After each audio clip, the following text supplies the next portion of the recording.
Good morning, everyone. 513 Homestead with you. Another rainy day.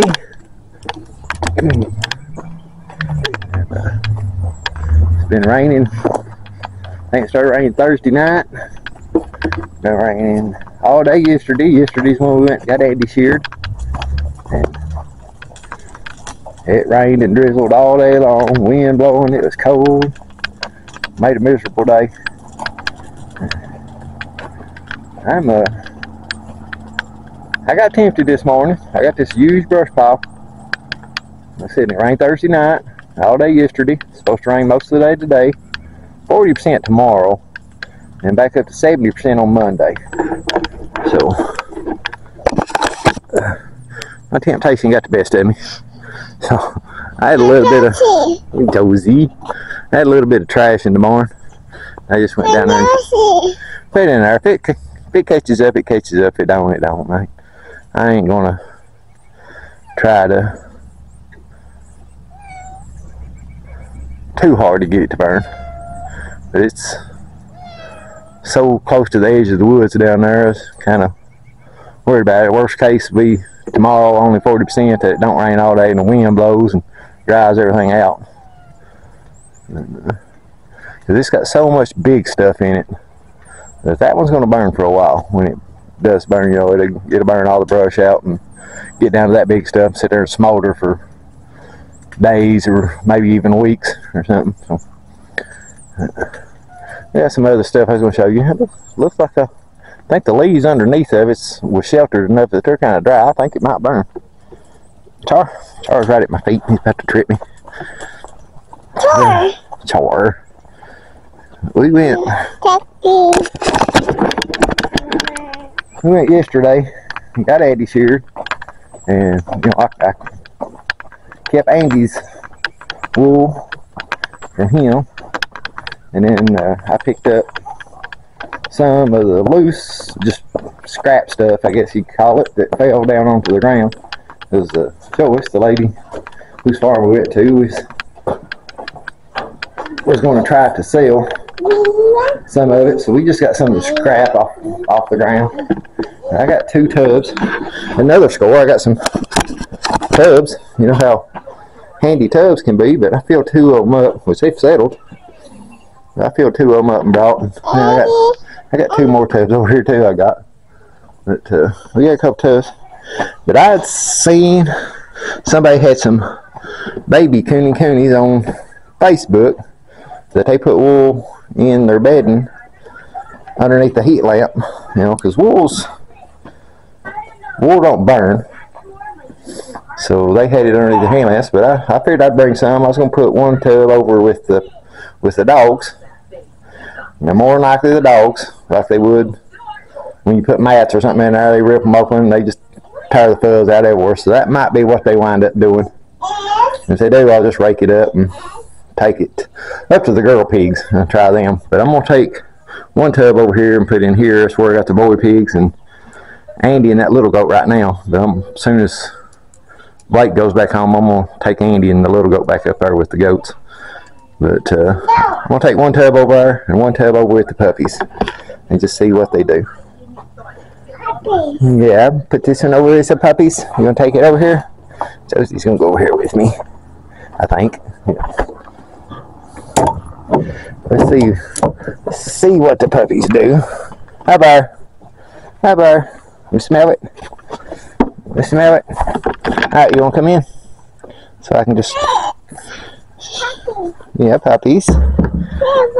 Puppies. Oh, yeah, they're smelling of it. Yeah, what is that? What is that? I built them this little lean-to on the side of the barn. I was going to take it in here.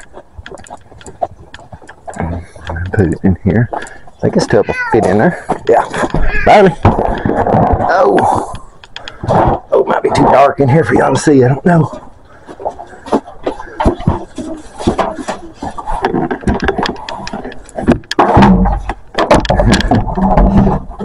I'm just going to skitter it around in here. I figure that'll... Thing with wool, even when it gets wet, it still holds its warmth. So like if the dogs is out into the, if the dogs get out into the rain like they are right now, one of them, all three of them's wet right now, they can still come in here and lay in that, and it would keep them warm. Oh, hi Lucy. Hi Lucy. What are you doing, Lucy? What are you doing, Lucy? Oh, what you doing, Lucy? You want to sleep with the puppies? No. You don't want to sleep with the puppies? Hi Lucy. Yeah, okay, be careful coming out of there. She fell on this the other day and caught right around her belly. Alright, yeah, sit down. I got you. I got you. Just stay there. There you go. Hi, puppies. There's one of them. Uh-oh. See the smoke boiling up from afar. That's it. I think the leaves was so dry underneath that it's actually going to catch up and burn. It's good. We're going to be here all day today. I had a couple loads of wood. Man and a woman from about 40 minutes away called me Thursday wanting a load. But they called around lunchtime and we was already busy. It's almost time to take an Andy up to Mark and Joyce's farm. And quit. Okay, here, let me get through since you're trying to shut it. And so I didn't have time Thursday, and then Fridays when we was actually shearing Andy, and it was raining. And I don't want to take it in the rain because, you know, it's going to get wet. And I told them I would try to get it today if it wasn't raining. Well, I called them this morning. I was like, you know, it's supposed to rain. I can bring it, but it might, you know, it's probably going to get wet. And she said that Thursday, you know, she insinuated that they needed the wood pretty bad. Called today and said, oh, we got wood, so we'll probably just wait and call you later. So, sounds like maybe they found somebody else. So I might have lost a couple loads of wood on that just because I couldn't get to it Thursday. Oh well. Win some, you lose some. I'm going to take this. Oh, let's go. See it over. Yeah, I'm pretty sure it's going to burn. Oh. I'm going to take this one over here and put it in with the pigs. And my God, Andy looks so weird. I said, I am a man, my back and my arms are sore today and that.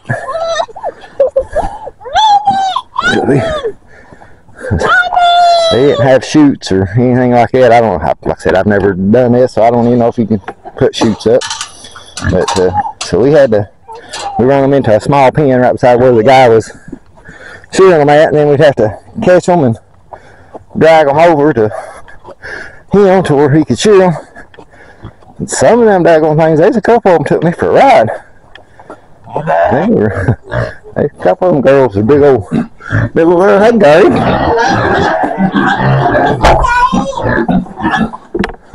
Oh, Gary's in here resting.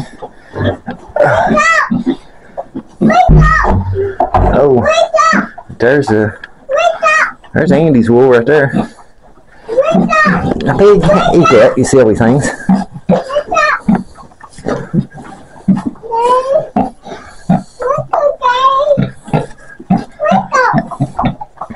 Hey Gary. Hey Gary. That's not food. Right. Oh. What are you doing, Gary? Y'all probably feed residue is in these tubs. They might be sniffing out.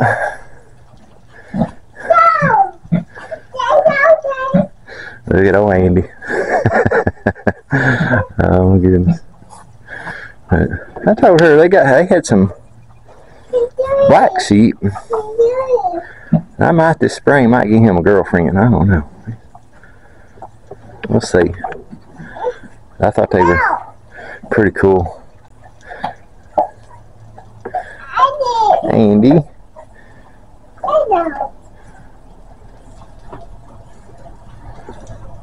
Well, the pigs are definitely sniffing around. I said it might be from the feed residue that's in them tubs, maybe. Y'all can't eat that. I come over here and y'all all be choked to death. Bunch of dummies. Alright, we're gonna go horse far. I got to change the alternator on the truck this morning. That truck sit for a year and a half. Now that I started driving it, you know, all the little things that's, well, you know, just sitting's the worst thing on a vehicle. You know, I mean, new vehicles sit, but you get an older vehicle and you let them sit. And I don't know what it does. The brakes are bad on that truck now, which they never was really good. But they're really bad now. And the alternator, after about a week of driving it, the light started coming on. And talked to the guy that had worked on the truck, and he said that alternator specifically was built with a backup system in it. And he said it's probably kicking over to that backup system, because it's still, I've been driving it for 2 or 3 weeks now, and the light would just come on while it was kind of at an idle, but if you're revving it up, it would go off. But I was always able to take the battery cable off of it, and it would still run until Thursday or Friday. I can't remember. Friday was yesterday. I think it's Thursday. I took the light had come on, and I noticed it was staying on longer, even when I was revving it up. So I tried the battery cable, and as soon as I took it loose, it died. So, what? Yeah. So it's not charging now for, you know, it still is, because I drove it for 2 days, and so it's still charging, but I'm gonna go ahead and change it, because I do not want to get stranded out somewhere with Josie or something other, especially if it's cold or raining or something. Yep, it definitely caught on fire. It'd be good to get that thing kind of out of the way a little bit. I'm gonna go over here and start working on this alternator and try to get that done before it starts doing any heavy rain or anything. I'm gonna edge it into the edge of the barn, so I can work on it. But we'll get back to you guys here in a little while. Alright, guys, y'all want to hear some weird stuff? This is I hope I ain't the only person in the world that has this kind of just weird stuff happen. I mean, I'm just gonna go check on the fire. It's raining here now. Come on, we'll go check. That Ford truck, you know, a year and a half ago, I changed 2 spark plugs. To try to fix the coil packs. Stop. And you know, after I changed 2, I couldn't get it run no more. I took it, you know, I let a guy come get it and take it to work on it. It wound up the fuel pump had went out. What was wrong with it? So, just coincidence that when I changed 2 spark plugs, the fuel pump went out. So, you know, it's hit for a year and a half. And then all it was a fuel pump. So today I changed the alternator, because I guess where it sit a year and a half, the alternator went bad. And I get in to go back down, and y'all, I started it up after I put it in there, and everything looked good. It was working great. I noticed when I was turning out of the driveway, it was pulling like the 4-wheel drive was in. The 4-wheel drive has never worked on that truck since I've had it, 3+ years. I've spent probably $1,000 on the 4-wheel drive system trying to get it to work. Couldn't get it to work. Had 2 different garages look at it. Couldn't get it to work. The guy I bought it from took it to a garage to get the 4-wheel drive fixed. Couldn't get it to work. I changed the alternator on, and the 4-wheel drive's working. Good news, bad news, I can't get it off. So, it's in 4-wheel drive. It almost took a half a tank of gas just to run to town, you know, like 15 miles, there and back, you know, 30 miles. Crazy. I walked over to check the fire. What you guys see? But yeah, it's actually burning up pretty decent. I'll have to throw some of that stuff back up on there and stuff. Let me do that tomorrow. Something. Yeah, yeah, we're good at the house. But yeah, I just figured I'd share that about that truck. It's just the daggone weirdest stuff on that truck. It's crazy. But looked like the pigs finally quit eating on that wool. Like I said, it must have just had the flavor of that cattle feed that was in them tubs or something. And they seem to be doing fine. The dogs, I haven't really noticed if the dogs is laying in theirs yet or not. Look like they're just out running around in the rain. Looking in there, can't tell. Don't look like they went in there and done anything. But, they just 50 something degrees, almost 60 degrees today. So they're probably not in there. But I want to just share a little bit about the whole sheep shearing experience, because I've never had sheep. Oh, yeah, puppies. I've never had sheep, and then when Andy's hair started getting, or his wool started getting long, I tried to find some YouTube videos on when to cut their hair and all that kind of stuff, which the obvious answer is when it gets long. But I didn't know anything about it. I was afraid to cut it this time of year. Today is the second day of December, and I was a little worried about cutting it.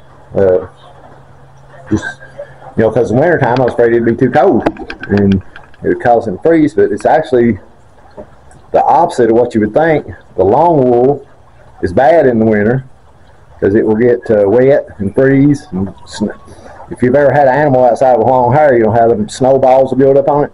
That's kind of what the guy, at shearing them, I was talking to him about it.